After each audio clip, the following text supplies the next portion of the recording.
여러분 출애굽기를 잠시 여러분 정리를 하자면, 여러분 첫 번째는 출애굽 사건을 여러분 기록하고 있죠. 출애굽기는, 그렇죠? 여러분 하나님께서 모세에게 나타나셔서 소명을 주시는 장면들이 등장하고 있습니다. 모세는 계속해서 나 못한다 하는데 하나님이 그를 강권적으로 은혜 주셔서 또 감당케 하십니다. 여러분 그런 가운데 하나님이 이제 10장을 내리시고, 여러분 그 가운데 여러분 6월절 사건, 그렇죠? 6월절 사건을 통하여서 여러분 그 예수님의 여러분 그 대속의 피를 상징하는 그 6월절 제사 6월절의 여러분 모습들을 여러분 우리에게 가르쳐 주고 있습니다. 여러분 구약은 계속해서 신약과 여러분 동떨어진 것이 아니고, 여러분 그 예수님의 십자가 대속 사역을 예수님의 그 사역을 계속해서 그림자로 보여줍니다. 그렇죠? 구약에서는 복음이 없다? 그거 아닙니다, 여러분. 구약에도 분명히 복음이 여러분 아주 여러분 신약처럼 밝히 우리에게 모든 것이 다 알게끔 이렇게 나오진 않지만 여러분 그림자처럼 분명하게 제시가 되고 있습니다. 6월절도 그런 사건이고, 오늘 우리가 살펴보는 레위기도 여러분 희생 제사를 통해서 우리에게 그걸 가르쳐 주고 있는데, 어쨌든 6월절 사건이 진행되고 있고, 그 다음에 이제 출애굽이 이어지고, 여러분 홍해를 지나서 광야를 지나서 여러분 시내산으로 가는 것이 바로 여러분 출애굽기 안에서의 여정입니다. 여러분 그런 가운데 하나님께서는 그들에게 언약을 맺으셨죠, 그렇죠? 시내산 언약을 맺으셨죠. 여러분 하나님께서 구원하신 이후에 언약을 맺고 여러분 율법을 주셨다는 게 중요합니다. 여러분 하나님이 우리를 구원하시고 당신 앞에 순종하고 말씀에 순종하고 당신 앞에 헌신하기를 요구하십니다. 먼저 헌신을 요구하고 구원을 베풀어 주신 거 아니? 그거는 여러분 카톨릭이고, 그렇죠? 먼저 헌신을 요구하고 너 얼마나 잘하나 보자. 내가 너 은혜 주지 구원 juk 할게. 이게 아닙니다. 여러분 철저하게 기독교는 출애굽의 구원의 역사를, 여러분 출애굽의 역사, 구원의 역사를 먼저 체험하게 하신 이후에 율법을 주셨다는 것입니다. 그렇죠? 그런 여러분 언약을 맺으시는 그런 여러분 모습들이 있었는데, 여러분 그런데 이스라엘 백성들은 그 잠깐의 틈을 악용하여서 금송아지를 만들고 언약을 위반하게 됩니다. 여러분 하나님께서 그런데 어떻게 했습니까? 이스라엘 백성들을 그냥 발로 차서 버렸습니까? 아니죠. 하나님은 또 길이 참으시는 가운데 그 언약을 갱신하시고 죄 용서의 은혜를 베풀어 주십니다. 그리고 그것을 여러분 성막을 통해서 그 은혜를 또한 선명하게 가르쳐 주십니다. 여러분 하나님께서 임재하기 위해서 성막을 하나님이 짓도록 하시는 거죠. 하나님이 임재하기를 원하신다 이거죠. 성막을 통해서. 내가 너를 보면 있을 수가 없는데, 여러분 성막 재건을 통해서 하나님의 은혜가 그들 속에 계속해서 머물 수 있도록 하나님은 성막을 짓도록 만드신 것입니다. 그 이후에 여러분 이어지는 사건들이 바로 이 레위기에서 일어나는 사건들입니다.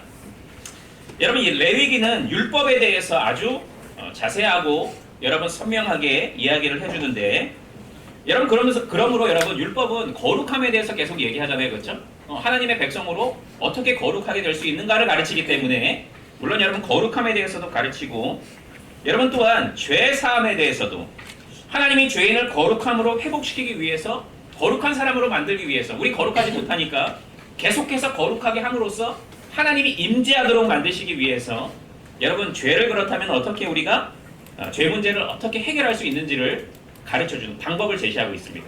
그게 여러분 절기이고 희생 제사이고 정결 의식이고 그런 거 아니겠어요? 왜 제사를 드립니까? 여러분 우리가 거룩하지 않기 때문에 그것을 통해서 희생 제사를 통해서 우리가 여러분 거룩하게 되고 하나님과의 관계를 계속 이어갈 수 있도록 하시기 위해서 그런 거 아닙니까? 그런 의미에서 여러분 하나님께서 주신 희생 제사 이런 것들은 하나님께서 우리에게 베풀어 주시는 은혜의 방편임에 분명합니다. 하나님이 우리와 관계하고 싶다 이거죠. 그런데 너희들은 그렇게 할 수 없는데, 그래서 하나님과 관계할 수 있는 방법을 희생제사로 여러 모습들로 가르쳐 주신 것입니다. 여러분 그래서 우리는 이 모든 것들을 통해서 우리는 여러분 계속해서 예수 그리스도의 희생제사, 그 대속의 역사들, 대속의 은혜들을 계속 여러분 보게 됩니다. 그래서 우리는 그 관점에서 우리 그냥 단순히 희생제사가 이런 방법으로 진행된다, 여러분 여기에서만 그냥 끝나는 게 아니고 계속해서 여러분 예수 그리스도의 희생 제사를 여러분 화살표로 가리고 있다는, 우리는 그것을 염두에 두면서 우리 레위기를 우리는 또 진행시켜 나가야 될 것입니다. 그래서 여러분 레위기는 복음의 옛 영광을 여러분 보여주고 있는 그런 성경이 바로 레위기라고 할 수 있습니다. 복음이 있습니다, 여러분. 그래서 우리는 그런 측면 안에서도 우리 레위기를 살펴보도록 하겠습니다.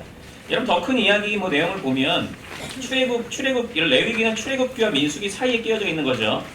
출애굽기는 결국 여러분 신의 산으로 불러내어서 성막을 짓는 장면까지 우리가 방금 살펴봤었다 그랬죠. 출애굽기. 여러분 그리고 민수기는 이제 그 신의 산에서 약속의 땅 접경 지역으로 가는 장면이거든요.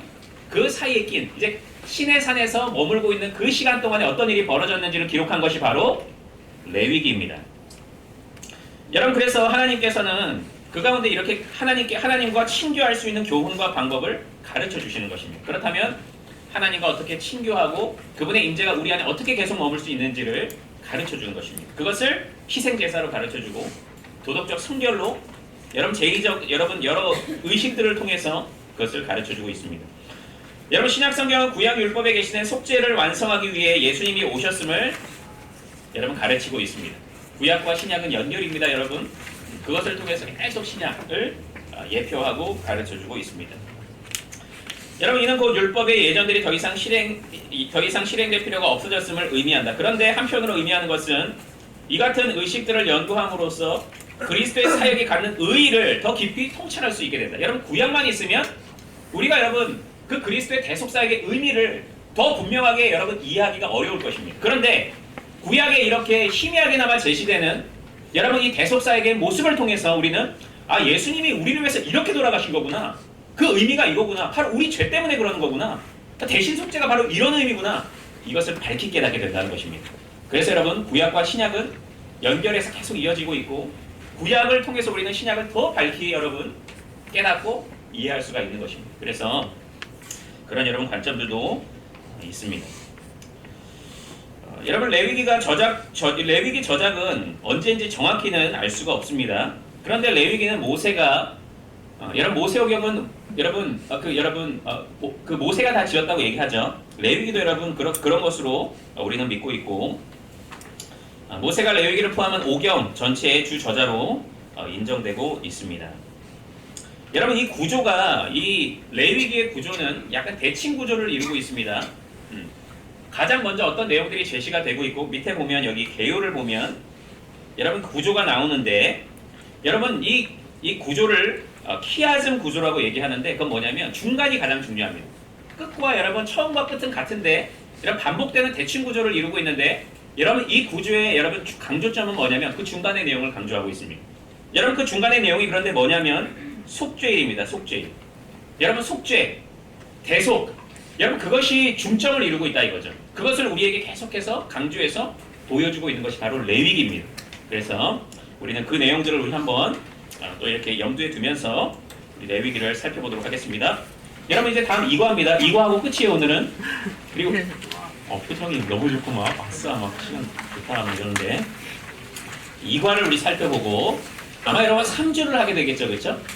3주에는 우리 함께 여러분들 모여서 함께 이렇게 함께 친교하고 또 배운 내용들을 마지막으로 한번 정리하고 또 이렇게 다짐하고 뭐 조사할 건도 조사하고 뭐 그런 시간들로 사용하면 되겠습니다.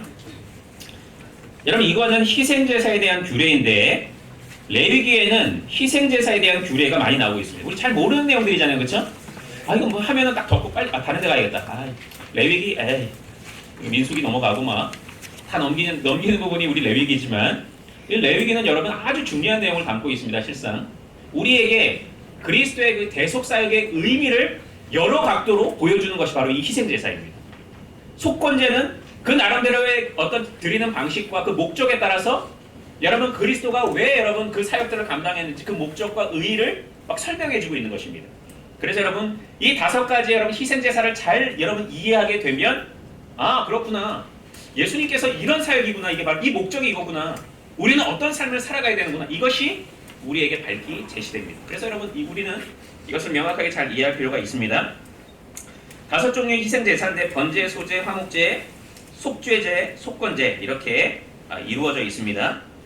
여러분 하나님의 명령으로 철두철미하게 제정된 이 속죄 제도로 말미암아 이스라엘 백성들은 하나님의 임재로 들어갈 수가 있었습니다. 하나님의 은혜입니다, 여러분.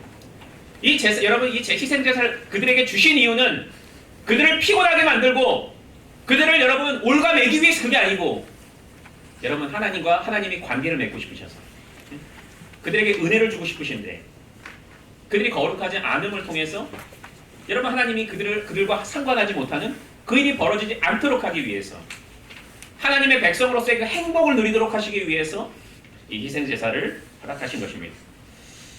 여러분 번제를 먼저 살펴보면 번제는 여러분 화제가 뭐예요? 불태우는 거예요. 그런데 여러분 이 번제는 모든 여러분 그 희생 제물을 완전히 태워버립니다. 다른 거는 안 그렇거든요. 그런데 이 번제는 여러분 전부 뭐 가죽도 그렇고 모든 부위들을 다 불태워버립니다. 여러분 이게 바로 번제입니다. 여러분 그리고 이것의 목적은 여러 이유들은 있는데 물론 속죄가 기본이지만 여러분 우리가 번제를 이들이 언제 드렸냐면 감사할 때 또 회개할 일이 있을 때 여러분 맹세하고 헌신을 하나님 앞에 다짐하고 할 때 이들은 번제를 드렸습니다. 여러분 그리고 그들은 여러분 경제 수준에 따라서 여러분 세 가지 종류로 하나님 앞에 희생 제물을 드릴 수가 있었거든요. 밑에 보면 뭐 내용들이 나오지만 여러분 숫송아지를 드릴 수도 있었고 수량 또는 수염소를 드릴 수 있었고 아니면 새로 드릴 수가 있었습니다. 새이죠. 세 가지 종류. 여러분 어떤 것은 더 귀하고 그런 게 있죠. 그럼에도 불구하고 하나님은 이 모든 것들 이 중에 하나 경제적인 여건에 따라서 드릴 수 있도록 하셨습니다. 이 의미가 뭘까요, 여러분? 왜 하나님은 그냥 좋은 것만 가장 비싼 거 그거 아니면 안 받는다? 그거 아직 그렇지 않고 왜 여러분 다양한 선택지를 주고 경제적인 여건에 따라서 모두가 참석할 수 있도록 하셨을까요? 의미가 뭘까요, 여러분? 여러분 구원은 보편적이라는 것입니다. 구원은 누구에게나 하나님은 누구와도 관계를 맺고 싶으시다 이거죠. 경제적인 여건 때문에 어떤 상황 때문에 그게 아니고 하나님은 누구와도 여러분 구원은 예수님만 믿으면 구원받게 된다. 그것을 여러분 가르쳐주고 있는 것이 바로 이 내용들이라고 할 수 있습니다. 여러분 번제는 그런데 이 세 가지 종류 중에 하나만 선택했으면 됐는데 그런데 그 선택한 것 중에서도 가장 좋은 것으로 드려야겠습니다. 그냥 수점소 있으니까 그냥 이게 아닙니다, 여러분. 새가 있으니까 그냥 이게 아닙니다. 그 중에서 가장 좋은 걸로. 여러분 뭘 또 의미하는 것입니까? 우리의 헌신은 하나님께 드려야 되는 우리의 헌신이 어때야 된다고요? 가장 최선의 것이 되어야 된다는 것입니다. 저와 여러분은 어떻습니까, 여러분? 구원받은 이후에 하나님 앞에 우리는 어떤 헌신을 여러분 내어드리고 있나요? 이번 학기 동안 우리 하나님 앞에 어떤 헌신을 내어드렸나요? 여러분 하나님께서는 우리에게 구원의 은혜를 체험했느냐? 그러면 나에게 가장 좋은 거. 구원은 보편적이지만 너 가지고 있는 거 나에게 가장 좋은 거 주라. 그거 말씀하고 계십니다. 여러분 지금은 다를까요? 지금은 여러분 있는 거 그냥 대충 내어드려도 다 기뻐하시는 분이 하나님이실까요? 그렇지 않습니다, 여러분. 여러분에게 있는 가장 좋은 거 중심도 온전히 내어드리고 여러분 하나님 그거 기뻐한다 이거죠. 그거 가르쳐주고 우리에게 있는 것입니다. 그런데 번제 여러분 여러 희생 제물을 드릴 때 희생 제사를 드릴 때 소제 같은 경우는 번제, 화목제 여러 가지 이렇게 같이 드리기도 했거든요. 그런데 그 중에서 가장 첫 번째로 드려지는 제사는 번제였습니다. 번제는 정상적인 예배에서 그날의 첫 번째 제사가 바로 번제였습니다. 여러분 이것이 우리에게 의미하는 것은 무엇입니까? 여러분 죄 용서가 참된 예배의 전제가 된다는 것을 우리에게 가르쳐주고 있습니다. 그 다음에 예배도 있고 그 다음에 헌신도 있고 그것을 우리에게 가르쳐주고 있는 것입니다. 여러분 밑에 내용들 우리 질문들을 잠깐 살펴보면 번제는 전부 불살라진다 그랬는데 여호와께 향기로운 냄새다 그랬습니다. 마치 음식처럼 여러분 제일 좋아하는 음식 저도 여러분 고기 냄새가 막 부어질 때 우리 어떻습니까? 막 흥분하고 막 침샘이 자극되고 막 얼마나 좋아요, 그렇죠? 막 삼겹살 파티하면 얼마나 좋습니까, 여러분? 그런데 하나님은 여러분 우리가 하나님 앞에 드려지는 그 제사, 그 모든 것이 불살라질 때 그 향기가 하나님 앞에 향기롭다 그랬습니다. 여러분 이것이 하나님이 얼마나 기뻐하시는지 그렇죠? 우리가 하나님 앞에 드리는 헌신이 온전하여졌을 때 하나님은 그것을 얼마나 기뻐하시는지를 우리에게 이렇게 시각적인 것으로 우리가 잘 이해할 수 있도록 가르쳐 주셨습니다. 그렇죠? 그 냄새가 우리에게 얼마나 향기롭습니까? 배가 고플 때 고기가 구워지는 그 냄새, 장난 아니죠, 막. 하나님은 우리가 하나님 앞에 온전한 헌신을 했을 때, 온전히 제사 드렸을 때 그것이 향기롭다 이거죠. 여러분 우리의 헌신의 모습이 어떻게 되는지를 가르쳐주고 있습니다. 번제에 대한 규정은 소의 번제를 위한 규정, 뭐 양이나 염소의 번제를 위한 규정. 밑에 아까 얘기했죠. 그겁니다. 구원의 보편성을 얘기하고 그리스도를 믿기만 하면 죄 용서의 은혜를 받고 하나님과 교제하는 은혜를 누리게 된다는 거 아까 제가 설명했던 그 내용을 질문으로 하고 있는 것입니다. 다음은 소제입니다. 소제. 이것은 피 흘림과 관련이 없는 유일한 제사입니다. 다른 제사들은 다 여러분 희생제물이 드려져서 다 피가 떨어지고 다 이건데 이거는 피 흘림이 없는 제사입니다. 여러분 이 보통 소제는 곡물의 제사라 그럽니다. 그레인 오퍼링 그럽니다. 그레인이 뭐예요? 곡물이죠, 곡물. 곡물로 드리는 제사가 바로 소제입니다. 여러분 이 소제 안에서 중요한 네 가지 요소가 있는데 고운 가루가 있고 기름이라는 여러분 그런 내용이 중요하고 유향 또 소금 이런 단어들이 강조되고 있습니다. 여러분 그 중에서 유향 이건 뭡니까? 유향은 당시에 엄청난 값비싼 그런 여러분 물품이 바로 유향이었습니다. 이것도 무엇을 얘기하는 겁니까, 여러분? 하나님께 어떤 거 드려야 된다는 거 얘기하는 거예요? 최상의 것. 가장 좋은 거 하나님께 드려야 된다는 것을 가르쳐주고 있습니다. 또한 여러분 소금은 언약의 영원성을 상기시키는 게 바로 소금입니다. 제사를 드리면서 하나님이 나에게 맺으신 그 언약은 변하지 않는다. 여러분 이것을 기억하면서 제사를 드릴 수가 있는 것입니다. 여러분 그런 의미에서 하나님은 다 우리의 은혜를 위해서 우리의 행복과 하나님과의 더 온전한 관계를 위해서 이것을 다 지금 가르쳐주고 우리로 하여금 그것을 다 하도록 하나님이 요구하고 계시는 것입니다. 여러분 소제는 그냥 있는 그대로 그 곡물을 있는 그대로 드리기도 했고 굽거나 부치거나 요리를 해서 드리기도 했습니다. 여러분 그런데 이것은 아까 전에 번제는 다 불태운다 그랬잖아요. 모든 부위들을. 그런데 이거는 한 움큼만 드리고 그것을 태웠습니다.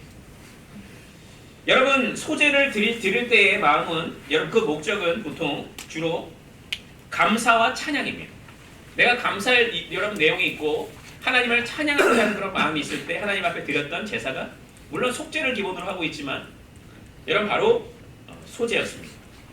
여러분 그런데 밑에 이 내부 질문과 한번 연결해서 생각해 보면 여러분 그 소제라는 그 단어가 히브리어로는 민하입니다. 민하.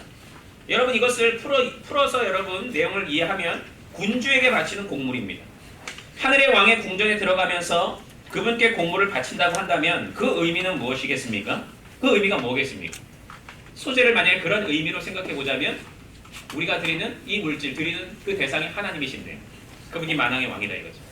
그분께 그분의 영광과 위엄을 찬양하는 것이 바로 또한 이 소제를 드릴 때 마음가짐 여러분 그런 목적이라고 할 수가 있는 것입니다. 여기서 끝난 게 아니고 그냥 감사하고 끝, 찬양하고 끝 이게 아니고 더 나아가서 내가 그분께 충성하겠다 라고 하는 것이 다 여러분 이런 소제의 목적입니다. 여러분 그런 의미에서 아까 번제 여러분 얘기했을 때 구원받은 자들은 계속해서 이렇게 하나님 앞에 헌신하는 것이 맞다는 것을 가르쳐주고 있습니다. 그런데 그 중에서도 최상의 것 여러분 여기서 소제에 보면 누룩이나 물이 포함되지 않았거든요. 여러분 그 누룩이나 꿀을 포함시키지 않았습니다. 여러분 이것은 무슨 의미예요? 이거는 충성을 할 때 어떻게 해야 된다고요? 온전하게 해야 된다는 거죠, 여러분. 누룩이 끼면 안 되고 온전하게 하나님 앞에 드려져야 됩니다. 그것을 계속 강조하고 있습니다. 여러분 헌신은 하나님 앞에 온전히 하는 것입니다. 여러분 할 거 다 하고 그 남은 거 가지고 하나님 이거라도 좀 받아주시죠. 제 시간 이거 남았습니다. 제 물질 이거 남았는데 하나님 제가 다 썼는데 이거라도 하나님 받으시죠. 그게 아닙니다. 여러분 헌신은 하나님 앞에 가장 좋은 것을 드리는 것입니다. 여러분에게 가장 귀한 거 드리는 것입니다. 그럴 때 하나님이 기뻐하시는 것입니다. 구원받은 자들은 그와 같은 제사를 드리는 것, 삶의 제사를 날마다 드려야 하는 것입니다. 여러분 다음에 이제 화목제인데 여러분 이 화목제의 목적은 하나님과 사람 사이의 화목이 계속해서 이루어지기를 바라면서 드리는 제사가 바로 화목제입니다. 내가 이제 계속해서 하나님과 긴밀한 관계를 유지하기를 바라는 마음으로 드리는 제사가 바로 화목제입니다. 여러분 이것은 당연히 하나님과 맺어진 언약 관계를 상기시키겠죠. 그렇지. 우리가 끊을 수 없는 그 언약 관계에 있는데 하나님 우리 관계가 계속해서 잘 이어질 수 있도록 하나님 도와주세요. 그런 마음으로 여러분 화목제를 드리는 것입니다. 여러분 또한 이것은 여러분 감사의 표시와 서원을 하는 그런 목적으로 드리는 여러분 제사가 바로 화목제입니다. 여러분 또한 드릴 때 여기서 어떤 것을 드리냐면 화제는 여러분 모든 거 다 불태운다 그랬고 아까 소제는 한 움큼만 드린다 그랬잖아요. 그렇죠? 그런데 화목제는 제물의 기름 부분만 불살라서 드리는 게 바로 화목제입니다. 화목제. 그 희생 제물 중에서 기름 부분 여러분 당시에 기름 부분은 가장 좋은 것이었습니다. 가장 값비싼 부분이 바로 여러분 기름이었습니다. 뭐 의미하는지 여러분 알겠죠? 그렇죠? 하나님께 드려지는 것이 우리 헌신이 어떻게 되는지를 또한 가르쳐주고 있는 것입니다. 여러분 또한 여기서 강조되고 있는 것은 피 뿌림을 강조하고 있거든요. 피 뿌림이라는 여러분 단어가 계속 반복됩니다. 이 화목제를 설명함에 있어서 여러분 왜 피 뿌림을 강조하고 있는 것입니까? 하나님과 화목하게 되는 근거가 무엇인지를 우리에게 가르쳐주는 것입니다. 그게 뭐예요? 피 뿌림이다 이거죠. 그 희생 제사로 말미암아 우리가 화목하게 되었고 그 관계가 유지가 된다는 거죠. 그거 강조하고 있습니다. 여러분 우리의 구원, 화목, 헌신이 이 모든 것이 그리스도의 피에 기초하고 있다는 것을 가르쳐주고 있는 것입니다. 예표로 가르쳐주고 있는 것입니다. 그래서 우리는 이런 내용들을 기억해야 될 것입니다. 화목제는 제물을 드린 사람 자신도 일정 몫을 먹을 수 있게 허용하는 제사이고, 그런데 여러분 이런 제사를 화목제로 부르는 중요한 이유는 아까 얘기했듯이 하나님과 화목하기를 기대하고 소망하면서 드리는 제사가 화목제이기 때문입니다. 이상 세 가지 제사에서는 특징적으로 각 예물들이 화제로 여호와께 드리는 음식이 되고 있고, 여러분 나중에 두 가지 살펴보는 속건제는 죄가 제거되는 것을 강조하고 있습니다. 여러분 앞에 세 가지가 제사를 통해 회복된 하나님과의 친교와 그분을 향한 헌신이 강조되고 있다면, 이제 우리가 살펴볼 속죄제에서는 그리고 속건제에서는 죄가 제거되는 것을 강조하고 있습니다. 한번 내용을 살펴보도록 하겠습니다. 여러분 속죄제의 목적은 초점이 뭐냐면 하나님과 깨어진 관계 회복에 초점이 있습니다. 그것이 우리가 관계가 깨어졌는데 그것을 회복시키는, 여러분 그것에 강조점이 있습니다. 여러분 그러기 위해서는 어떻게 됩니까? 죄가 제거되어야 되잖아요. 여러분 그래서 여기에서는 정결을 위한 제사, 여러분 정결을 위한 제사를 강조하고 이야기하고 있는 것입니다. 여러분 그런데 이것도 아까 전에 여러분 그 화제와 마찬가지로 가정 형편에 따라서 달리 드릴 수가 있었습니다. 여러분 이것도 얘기하는 거죠 우리에게. 여러분 구원은 보편적이고 하나님이 누구나 구원받기를 원하신다는 거, 여러분 그것을 강조하고 누구나 구원받을 수 있다는 것을 강조하는 것입니다. 속죄제는 속죄제물의 피를 마치 하나님의 임재 앞에서 사람들의 죄의 얼룩을 씻겨내는 세제처럼 사용되고 있습니다. 죄가 하나님을 대적하고 불쾌하게 하는 것이고, 따라서 죄는 반드시 제거돼야 되는 것임을 가르쳐주고 있는 것입니다. 여러분 예수 그리스도의 피의 의미를 우리에게 여러분 선명하게 설명하고 있는 것이 바로 속죄제죠. 속죄제. 따라서 죄는 반드시 제거돼야 되는 것이고, 여러분 하나님의 집에 더 깊이 침투되게 하는 죄의 범주들을 나누고 있는데, 여러분 여기서 죄의 차등에 대해서 얘기하고 있습니다. 제사장의 죄 또는 이스라엘 온 회중의 죄가 있고, 또 족장의 죄, 평민들의 죄가 있는데, 제사장의 죄, 이스라엘의 온 회중의 죄를 더 중한 죄로 여러분 이야기하고 있습니다. 그렇다면 하나님께 다른 수위의 불쾌함을 유발하는 다른 죄들이 있다는 것에 대해서 여러분 그것은 무엇을 의미하는 것입니까? 여러분 죄는 다 악하죠, 그렇죠? 죄가 선한 죄가 있나요? 죄는 다 악하죠. 그런데 영향력이 큰 사람일수록 죄의 심각성은 더 크다는 것을 가르쳐주고 있습니다. 여러분 이 시대를 생각하면 어떻겠습니까? 여러분 목회자들의 죄는 더 영향력, 파급력이 있기 때문에 하나님 보시기에 더 여러분 심각한 죄로 여겨질 수가 있는 것입니다. 우리는 리더자들 아닙니까? 리더자들. 여러분 더 책임감 있게 우리는 신앙생활을 해야 됩니다. 나만 보고 신앙생활하는 거 아닙니다. 우리는 더 책임감이 있으면 있을수록 여러분 그것이 권리가 아니고 우리는 더 우리에게 책임감이 있다는 것을 여러분 알고 있어야 됩니다. 그와 같이 또 살아가야 되는 것입니다. 여러분 이것은 죄의 심각성, 여러분 영향력을 주는 사람일수록 더 그 죄의 심각성이 더하다는 것을 가르쳐주고 있는 것입니다. 여러분 구약율법은 부주중에 범한 죄를 고의로 범한 죄에서 구별하게 다르게 취급했습니다. 부주중은 뭐예요? 부주중이라는 뜻이 뭡니까? 모르고. 그치, 모르고 실수로 고의가 아니게 그런 게 여러분 부주중입니다. 여러분 속죄죄는 부주중에 의도치 않게 범한 죄를 제거하기 위한 제사가 바로 속죄죄입니다. 내가 실수로 했다 이거지. 모르고 하는데 그럼에도 불구하고 그냥 너 안 해도 된다 이게 아닙니다. 그럼에도 불구하고 하나님 앞에 제사를 드려야 되는 것입니다. 여러분 의도적으로 범한 죄 역시 씻김을 받을 수 있었는데 속죄일에 대제사장의 중재를 통해서만 가능했습니다. 이처럼 부주중에 범한 죄와 고의로 범한 죄 사이의 구분은 죄에 대한 하나님의 관점에 대해서 무엇을 암시하는가? 많은 사람은 의도적으로 죄를 범할 때만 죄책이 유발된다고 생각하는데 그런데 심지어 부주중에 범한 죄를 다뤄야 할 정도로 제사의 여러 조항이 필요하다는 것은 인간이 실제 처한 상태에 대해서 무엇을 함의하고 있는가? 여러분 인간이 어떤 존재임을 우리에게 가르쳐주고 있고 우리는 전적으로 타락한 존재임을 가르쳐주고 있는 것입니다. 우리는 여러분 의식 중이든 무의식 중으로도 우리는 언제든지 죄를 짓는 하나님께서 그 죄의 용서를 반드시 해줘야 되는 그것을 제거해 주셔야지만 우리가 하나님 앞에 온전히 설 수 있는 자들임을 가르쳐주고 있습니다. 여러분 오직 하나님의 은혜가 필요하다는 것을 가르쳐주고 있는 것입니다. 하나님의 은혜 없이는 안 된다는 거죠. 하나님 앞에 나 고인데요 하나님 이거는 이 정도는 괜찮 이럴 수 없다는 거죠. 우리는 우리의 모든 여러분 부분들은 하나님의 은혜가 필요해. 은혜가 있어야지 우리는 하나님 앞에 온전히 설 수 있는 자가 화목하게 되는 자가 된다는 것을 강조하고 있는 것입니다. 여러분 마지막 속건제를 살펴보고 마치도록 하겠습니다. 여러분 일반적으로 속건제보다 심각한 죄에 대해서 이야기하는 것이 바로 속건제입니다. 여러분 그래서 더 값비싼 제물을 드린다는 것 사역 내용들을 살펴보면서 우리 더 그것을 알 수 있습니다. 여러분 이것은 그래서 어떤 사람들은 배상을 위한 제사라고 얘기합니다. 그리고 여러분 진정한 보상 명령을 하는데 적절한 보상 명령과 더불어 여러분 속건 제물과 이것은 밑에 한번 내용을 보면서 한번 살펴보도록 하겠습니다. 여러분 죄로 인해 종종 발생하는 경제적 피해를 배상하기 위한 것입니다. 이것은 하나님 앞에 죄를 지었을 때 또 사람들 앞에 죄를 지었을 때 드리는 것이 바로 속건제입니다. 속건제.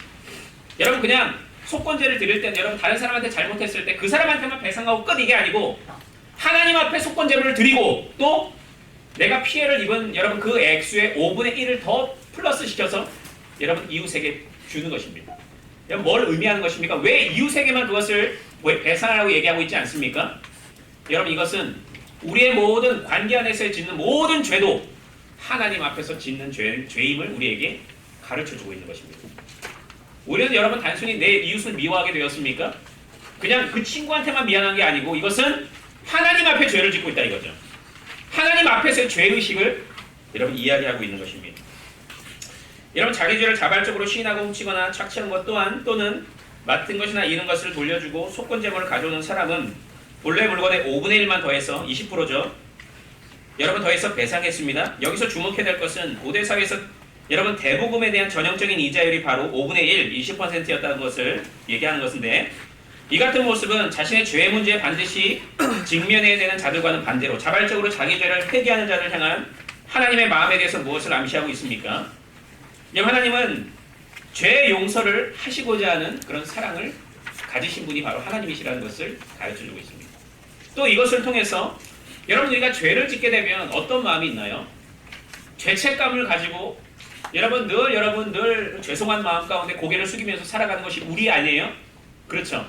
그거 아니면 진짜 그거는 문제가 있는 거고 그것을 여러분 죄책감을 해결시켜주기 위해서 우리가 그것으로 인해서 늘 괴로워하고 하나님과의 관계가 멀어지고 여러분 그러지 않을 수 있도록 그 이웃과의 관계가 영원히 떨어지는 관계가 되지 않도록 하기 위해서 하나님의 은혜 속에서 여러분 하나님이 이와 같은 자비하심, 죄 용서의 은혜를 또 이웃과의 관계 해결할 수 있는 그런 여러분 통로를 하나님이 허락해 주신 것입니다. 밑에 여러분 내용을 여러분 마지막으로 정리하면서 마치겠습니다. 여러분 여기서 강조되는 여러분 개념은 하나님께 받아들여짐이라는 단어 여러분 개념인데 밑에 말씀에 보면 이렇습니다. 너희 중에 누구든지 여호와께 예물을 드리려거든 이라고 얘기했는데 문자적으로는 예물을 가지고 여호와께 가까이 나오려거든 입니다. 여러분 이게 뭘 얘기하는 겁니까? 하나님이 우리에게 어떤 마음을 가지고 계시다는 거예요? 가까이 나오길 바란다 이거죠. 여러분 또 회방문에 여호와 앞에 기쁘게 받으시도록 이라고 얘기했는데 그가 여호와 앞에 기쁘게 받아들여질 수 있도록이라는 문자적으로 해석하면 그렇습니다. 하나님의 마음이 어떤 거예요? 우리가 받아들여지기를 바라는 마음을 가지고 있다 이거죠. 하나님의 은혜를 강조하는 단어입니다. 하나님께 가까이 나아갈 수 있도록 초대를 받으며 받아들여질 수 있다는 이런 약속 가운데 하나님께 담대히 나아갈 수 있다는 것은 얼마나 놀라운 은혜입니까? 하나님이 이런 마음을 우리에게 가지고 있다 이거죠. 우리를 받아들여주기를 원하시고 우리가 계속해서 하나님 앞에 나아가기를 원하시고 그런 마음이 하나님 앞에 우리가 있다 이거죠. 하나님께서 가지고 계시다 이거죠. 그런 가운데 여러분 이 희생제사와 여러분 이런 절기들과 그런 것들 우리에게 제정해줬다 이거죠. 다시 한번 강조합니다. 하나님이 이런 여러분 여러 법들과 율법과 이런 걸 제정하신 이유는 우리를 귀찮게 하기 위함이 아닙니다 여러분. 왜 우리에게 여러분 온전하게 여러분 주일 성수 왜 안식일을 지키라고 얘기하나요? 왜 우리에게 주일을 여러분 주일 성수를 하라고 얘기하나요? 하나님이 시대적인 감각이 없어서 그러신가요? 그렇지 않습니다. 여러분에게 복 주시려고 그러시는 것입니다. 왜? 주님 안에서 여러분 행복이 있거든요. 여러분 이 주일 성수를 통해서 우리는 여러분 예수님의 재림을 다시 소망하게 되거든요. 여러분 우리를 위해서 더 하나님과의 긴밀한 교통 가운데 있을 수가 있게 되거든요. 그래서 여러분 절대로 하나님이 우리에게 어떤 명령을 하실 때는 우리를 올가매고 귀찮게 하기 위함이 아니고 하나님과 더 긴밀한 교제하고 더 하나님을 사랑하고 그 안에서의 복을 누리도록 하시기 위해서 그런다는 사실을 우리는 꼭 기억해야 될 것입니다. 여러분 하나님의 어린 양 이거 막 얘기하는데 죄를 속죄하는 그 희생제물에 대해서 하나님은 미리 가르쳐 줬습니다. 아브라함 사건, 이삭을 희생제물로 드리는 그 사건을 통해서 가르쳐 주시거든요. 여러분 아브라함은 이삭을 희생제물로 드리게 되었습니다. 드리려고 그 직전까지 가게 되었습니다. 그런데 하나님이 뭘 예비하셨습니까? 그냥 이삭을 죽이도록 내비도 두셨나요? 숫양을 예비해 두셨습니다. 그리고 순양으로 이삭을 대신해서 희생제사를 드리도록 했습니다. 그렇죠? 여러분 여기에서도 대속의 여러분 그런 개념들이 등장하고 있습니다. 그렇죠?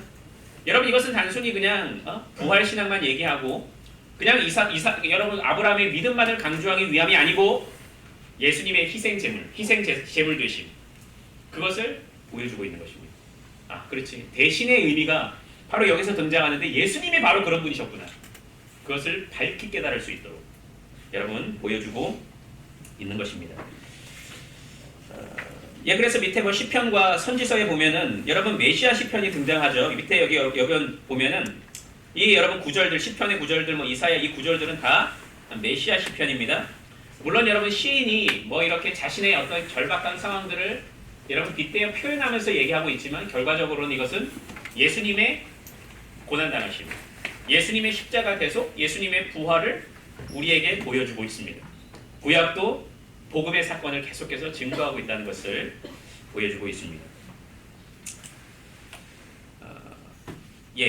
여러분 친교 밑에 뭐 화목제는 5단계로 구분이 되는데 먼저 흠없는 제물을 예물로 여러분 머릿속에 한번 이 순서를 한번 떠올려 보면서 여러분이 이 제사를 드리고 있다가 한번 생각을 하면서 봅시다. 5단계가 있습니다. 우리 화목제를 드릴 때 우리 이제 화목제물을 드리려고 나왔습니다. 흠없는 제물을 예물로 드린다. 그리고 예물의 머리에 안수를 합니다. 여러분이 한번 떠올리고 여러분이 동물의 머리에 지금 손을 얹고 있는 장면을 떠올려 보세요.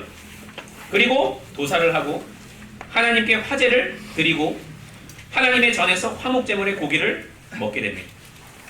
여러분 그런데 신약은 여러분 내용들이 또 신약을 보여주고 있는데 여러분 예수님은 제자들과 함께 화목제 식사를 나누셨습니다. 여러분 이게 어떤 장면입니까? 누가복음에 보면 6월절 만찬을 얘기하고 있습니다. 여러분 예수님 자신이 주의 제단에서 우리의 친교를 위한 참된 제물이 되시지 않았습니까? 여러분 뭐를 기억하라 그랬어요? 떡과 포도주를 하면서 자신의 살과 피를 기념하라고 얘기했잖아요. 그렇죠? 예수님의 찢겨 죽이심, 예수님의 피 흘리심을 우리에게 자신이 희생제물이 되셨음을 우리에게 가르쳐주고 있습니다. 여러분 그러므로 예수님은 제자들이 간수하는 이 화목제 식사를 나눌 때마다 나를 기념하라고 얘기했고 여러분 이제 우리들은 어떻게 되었습니까? 그 희생제물 되심으로 인해서 어떻게 되었습니까? 그리스도인들은 이제 짐승의 제물을 가져갈 필요가 없게 되었습니다. 옛날에는 가져가서 자기가 손을 얹고 우리의 모든 죄를 그에게 전가시키고 그가 죽음으로써 하나님의 진노가 나에게 쏟아져야 될 진노가 그 동물에게 쏟아지는 그 일들이 계속 반복되어야 했는데 예수님의 죽으심으로 해서 어떻게 됐습니까? 그분이 단번에 드려지는 희생 제물이 되셨잖아요. 이제는 더 이상 그게 없다 이거죠. 우리는 그 예수님을 믿음으로 말미암아 우리는 하나님께 나아가게 되었고, 예수님으로 말미암아 이 땅에서 하나님과 동행하는 삶을, 저 천국이 예비되는 삶을 살아가게 되지 않았습니까? 여러분, 그것을 또 이렇게 신약에서 강조하고 있습니다. 여러분, 대리속죄, 대속 이 개념이 아주 중요하죠. 여기서 여러분 밑에 보면 아까 제가 얘기했던 내용인데, 제단으로 짐승의 제물이 드려질 때마다 예물을 드리는 자는 어떻게 됩니까? 번제물의 머리에 안수해야 됐습니다. 여러분, 그 의미가 뭐예요? 이 안수했다는 의미가 뭐예요? 동물의 손에 왜 안수합니까? 아까 얘기했듯이 내 죄가 이제 그 동물에게 전가되는 것입니다. 아니면 여러분, 누가 형벌을 받아야 돼요? 그 진노가 누구에게 쏟아져야 돼요? 나에게 쏟아지잖아요. 그럼 하나님과 더 이상 우리 관계할 수 없잖아요. 그 죄를 동물에게 손을 얹어서 그 전가시키는 거죠. 그래서 하나님이 이제 그를 여러분 심판함으로써 내가 이제 하나님께 깨끗하게 되고 하나님과 계속해서 교제하며 나아갈 수 있게 된 것입니다. 여러분, 예수님이 바로 그렇잖아요. 그렇죠? 예수님이 여러분 우리 그리스도의 연합으로 말미암아 우리의 죄가 누구에게 전가되었나요? 그냥 그 죄는 내게 되었나요? 아닙니다. 여러분, 우리의 죄는 그리스도께 전가되었습니다. 또 그분의 의가, 그분께서 모든 율법을 완성하심으로써 하나님 앞에 획득하신 그 의가 또 누구에게 전가되었나요? 우리에게 전가되지 않았습니다. 그렇죠? 여러분, 이 구약은 이 대속을 통하여서 예수님의 대속사역, 그 은혜를 계속해서 우리에게 떠올리도록 하고 있습니다. 여러분, 우리 레위기를 살펴볼 때 계속 여러분 이런 개념 속에서 우리 레위기를 살펴보게 될 것입니다. 그냥 순서가 이렇다더라, 그 목적은 그냥 그렇다더라, 그게 아닙니다. 여러분, 다 우리와 지금 우리가 누리고 있는 은혜, 우리가 하나님 앞에 어떤 자세로 살아가야 되는지 그것을 계속해서 우리에게 보여주고 있습니다. 그래서 여러분, 레위기를 이제 이번 학기에 다 끝이 났고 우리 계속해서 우리 다음 학기 때도 공부할 텐데, 여러분 이런 마음을 갖고 이런 또 은혜 속에서 또 그런 결단 속에서 우리 또 레위기를 공부함으로써 또 은혜 받고 또 우리에게 주신 SFC의 사명, 여러 복음 전파의 사명, 또 학업 충실 친구전도 교회 봉사의 사명, 여러분 다 잘 감당하는 사랑하는 우리 캠퍼스장들이 되시기를 간절히 바라겠습니다.